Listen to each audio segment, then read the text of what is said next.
Bismillahirrahmanirrahim. Assalamu alaikum students. Hope you are fine. Welcome in your English class. Dear student, today we are going to learn preposition of place. A preposition of place tell us about where someone or something is, was and will be. Dear student, preposition of place से हमें पता चलता है कि कोई शख्स या फिर कोई चीज़ कहाँ पर थी, कहाँ पर है और कहाँ पर होगी. Examples in, on, at, behind, beside etcetera. Dear student, इनका हम तब इस्तेमाल करते हैं जब कोई चीज़ किसी चीज़ के अंदर हो. फॉर एग्ज़ाम्पल, अगर हम ये कहें कि पानी ग्लास में है, तब हम सेंटेंस बनाएंगे the water is in the glass. Dear student, यहाँ पर आपने देखा कि हमने इन का इस्तेमाल किया. इनका हम तब इस्तेमाल करेंगे जब कोई चीज़ किसी चीज़ के अंदर हो. ऑन का स्टूडेंट हम तब इस्तेमाल करते हैं जब कोई चीज़ किसी चीज़ पर रखी हुई हो. For example, book is on the table. At. Dear student, at का इस्तेमाल हम तब करते हैं जब हमें किसी पर्टिकुलर चीज़ का पता हो कि वो चीज़ वहाँ पर मौजूद है. For example, Ali is at the school. Ali कहाँ है, हमें पर्टिकुलर प्लेस उसकी पता है कि वो स्कूल में मौजूद है, तो वहाँ पर हम एट इस्तेमाल करेंगे. बिहाइंड, जब कोई चीज़ किसी के पीछे मौजूद हो.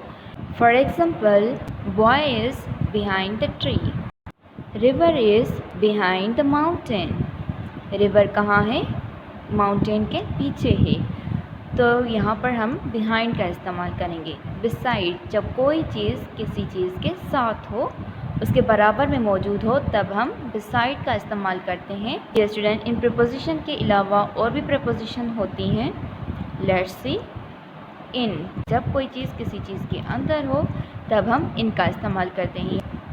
बॉक्स के अंदर क्या है, बॉल, तो यहाँ पर हम इनका इस्तेमाल करेंगे. Where is ball, ball is in the box. On, where is apple, the apple is on the box.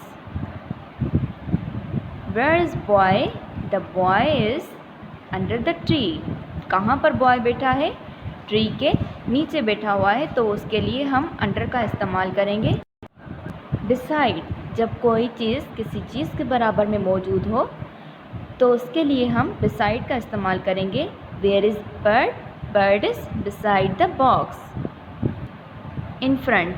Dear student, in front का हम तब इस्तेमाल करते हैं जब कोई चीज़ किसी चीज़ के सामने मौजूद हो. जैसे कि यहाँ पर आप इस पिक्चर में देख रहे हैं, इस हाउस के सामने स्पैरो खड़ी हुई है, तो यहाँ पर हम इन फ्रंट का इस्तेमाल करेंगे क्योंकि ये हाउस के सामने खड़ी हुई है.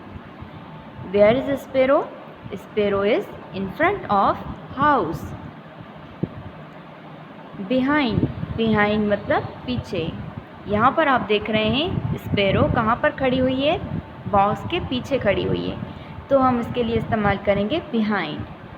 Where is sparrow, sparrow is behind the box. Between.